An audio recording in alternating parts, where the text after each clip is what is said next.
হযরত আনাস ইবনু মালিক রাদিয়াল্লাহু তাআলা আনহু হতে বর্ণিত, তিনি বলেন রাসূলুল্লাহ সাল্লাল্লাহু আলাইহি সাল্লাম বলেছেন, আল্লাহর জিকির কালবের রোগ দূর হয়। তাই আসুন আল্লাহ তাআলার জিকির বেশি বেশি করি, কালবের রোগ দূর করি। হাদিস দাইলামি শরীফ। হযরত আবু দারদা রাদিয়াল্লাহু তাআলা আনহু হতে বর্ণিত, তিনি বলেন, আমি রাসূলুল্লাহ সাল্লাল্লাহু আলাইহি সাল্লামকে বলতে শুনেছি, তিনি বলেছেন, পিতা হচ্ছে জান্নাতের মধ্যবর্তী দরজা। তাই আসুন পিতাকে খেদমত করি, জান্নাতের অধিকারী হই। হাদিস তিরমিজি শরীফ। হযরত সাইব ইবনু ইয়াজিদ রাদিয়াল্লাহু তাআলা আনহু হতে বর্ণিত, তিনি বলেন রাসূলুল্লাহ সাল্লাল্লাহু আলাইহি সাল্লাম বলেছেন, খেজুর কত না উত্তম সাহারি। তাই আসুন আমরা খেজুরকে বরকতি হিসাবে, সুন্নতি খাবার হিসাবে খাই। হাদিস দাইলামি শরীফ। হযরত আবু দারদা রাদিয়াল্লাহু তাআলা আনহু হতে বর্ণিত, তিনি বলেন রাসূলুল্লাহ সাল্লাল্লাহু আলাইহি সাল্লাম বলেছেন, তুমি রাগ করো না, তোমার জন্য জান্নাত আছে। তাই আসুন আমরা রাগকে সংযুক্ত করি, জান্নাতের অধিকারী হই। হাদিস তাবরানী শরীফ। হযরত আলী ইবনু আবি তালিব রাদিয়াল্লাহু তাআলা আনহু থেকে বর্ণিত, তিনি বলেন রাসূলুল্লাহ সাল্লাল্লাহু আলাইহি সাল্লাম বলেছেন, প্রতিশ্রুতি পালন করা ঋণ পরিশোধের ন্যায়। হাদিস মুসনাদে শিহাব। তাই আসুন আমরা প্রতিশ্রুতি দিলে তা পালন করি, তাহলে দুনিয়া আখিরাতে কামিয়াব হব ইনশাআল্লাহ।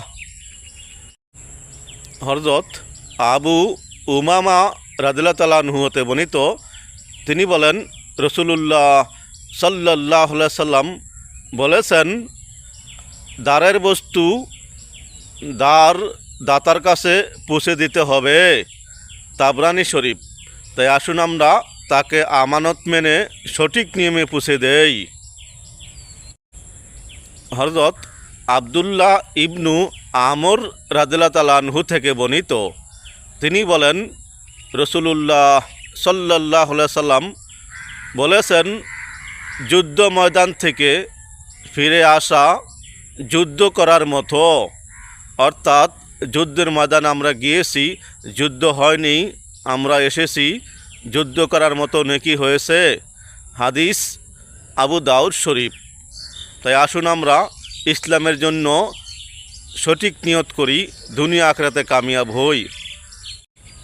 হযরত ওমর রাদিয়াল্লাহু তাআলা আনহু থেকে বর্ণিত, তিনি বলেন রাসূলুল্লাহ সাল্লাল্লাহু আলাইহি সাল্লাম বলেছেন, গুদামজাতকারী ব্যক্তি হচ্ছে অভিশপ্ত। তাই আসুন আমরা এর থেকে বাঁচি, দুনিয়া আখিরাতে কামিয়াব হই। হাদিস হাকিম। হযরত আনাস রাদিয়াল্লাহু তাআলা আনহু থেকে বর্ণিত, তিনি বলেন রাসূলুল্লাহ সাল্লাল্লাহু আলাইহি সাল্লাম বলেছেন, জুতা পরিহিত ব্যক্তি হচ্ছে আরোহীর মতো। অর্থাৎ সে সকল প্রকার অনিষ্ট থেকে হেফাজত থাকে এবং ধুলোময়লা থেকে হেফাজত থাকে। তাই আসুন আমরা নিয়ম মেনে সঠিক পথে চলি, দুনিয়া আখিরাতে কামিয়াব হই। হাদিস ইবনু আসাকির। হযরত আবু দারদা রাদিয়াল্লাহু তাআলা আনহু থেকে বর্ণিত, তিনি বলেন রাসূলুল্লাহ সাল্লাল্লাহু আলাইহি সাল্লাম বলেছেন, তুমি কাউকে পরীক্ষা করে দেখো, তাহলে তার স্বরূপ উন্মোচিত হবে। হাদিস বাজ্জার। তাই আসুন আমরা কারোর সাথে কিছু করতে গেলে পরীক্ষা করি, তাহলে সঠিক পথে যেতে পারবো ইনশাআল্লাহ।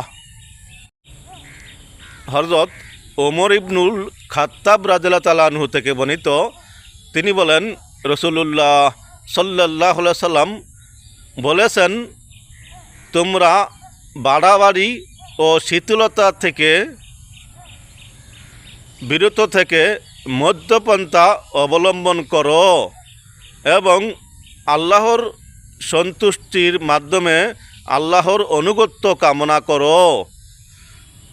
তাহলে তোমরা সফল হবে। হাদিস তাবরানি শরীফ। তাই আসুন আমরা হাদিসের কথা স্মরণ করে কোরআন মতে জীবন গড়ি, দুনিয়া আখিরাতে কামিয়াব হই। আসসালামু আলাইকুম রহমতুল্লাহ। হজরত বারা ইবনু আজিব রাদিয়াল্লাহু তাআলা আনহু থেকে বর্ণিত, তিনি বলেন রাসূলুল্লাহ সাল্লাল্লাহু আলাইহি সাল্লাম বলেছেন, অহমিকা খারাপ। তাই আসুন আমরা অহমিকা থেকে বাঁচি, দুনিয়া আখিরাতে কামিয়াব হই। হাদিস আল আদাবুল মুফরাদ। হযরত আনাস রাদিয়াল্লাহু তাআলা আনহু থেকে বর্ণিত, তিনি বলেন রাসূলুল্লাহ সাল্লাল্লাহু আলাইহি সাল্লাম বলেছেন, বাগান হচ্ছে পূর্ব দিকে, অর্থাৎ ইরাকে। হাদিস দাইলামি শরীফ। আসুন আমরা হাদিস কোরআন মতে চলি, দুনিয়া আখিরাতে কামিয়াব হই। সকল মুসলমান বাই বাই হয়ে কথার আগে সালাম দেই। আসসালামু আলাইকুম রহমতুল্লাহি ওয়া বারাকাতুহু। হযরত ওমর রাদিয়াল্লাহু তাআলা আনহু থেকে বর্ণিত, তিনি বলেন রাসূলুল্লাহ সাল্লাল্লাহু আলাইহি সাল্লাম বলেছেন, গুদামজাতকারী ব্যক্তি হচ্ছে অভিশপ্ত। তাই আসুন আমরা এর থেকে বাঁচি, দুনিয়া আখিরাতে কামিয়াব হই। হাদিস হাকিম। হযরত আব্দুল্লাহ ইবনু আমর রাদিয়াল্লাহু তাআলা আনহু থেকে বর্ণিত, তিনি বলেন রাসূলুল্লাহ সাল্লাল্লাহু আলাইহি সাল্লাম বলেছেন, যুদ্ধ ময়দান থেকে ফিরে আসা যুদ্ধ করার মতো। অর্থাৎ যুদ্ধের ময়দান আমরা গিয়েছি, যুদ্ধ হয়নি, আমরা এসেছি, যুদ্ধ করার মতো নেকি হয়েছে। হাদিস আবু দাউদ শরীফ। তাই আসুন আমরা ইসলামের জন্য সঠিক নিয়ত করি, দুনিয়া আখিরাতে কামিয়াব হই। হযরত আলী ইবনু আবি তালিব রাদিয়াল্লাহু তাআলা আনহু থেকে বর্ণিত, তিনি বলেন রাসূলুল্লাহ সাল্লাল্লাহু আলাইহি সাল্লাম বলেছেন, প্রতিশ্রুতি পালন করা ঋণ পরিশোধের ন্যায়। হাদিস মুসনাদে শিহাব। তাই আসুন আমরা প্রতিশ্রুতি দিলে তা পালন করি, তাহলে দুনিয়া আখিরাতে কামিয়াব হব ইনশাআল্লাহ। হযরত আবু উমামা রাদিয়াল্লাহু তাআলা আনহু হতে বর্ণিত, তিনি বলেন রাসূলুল্লাহ সাল্লাল্লাহু আলাইহি সাল্লাম বলেছেন, দারের বস্তু দাতার কাছে পৌঁছে দিতে হবে। তাবরানি শরীফ। তাই আসুন আমরা তাকে আমানত মেনে সঠিক নিয়মে পৌঁছে দেই। হযরত জায়েদ রাদিয়াল্লাহু তাআলা আনহু হতে বর্ণিত, তিনি বলেন নবী করিম সাল্লাল্লাহু আলাইহি সাল্লাম বলেছেন, কেউ যদি আজীবনের জন্য বাড়ি দান করে, তাহলে গ্রহীতার মৃত্যুর পর তার ওয়ারিসগণ তার মালিক হবেন। হাদিস নাসাই শরীফ। হযরত আবু হুরায়রা রাদিয়াল্লাহু তাআলা আনহু থেকে বর্ণিত, তিনি বলেন রাসূলুল্লাহ সাল্লাল্লাহু আলাইহি সাল্লাম বলেছেন, বকরি হচ্ছে নবীদের সম্পদ। হাদিস দাইলামি শরীফ।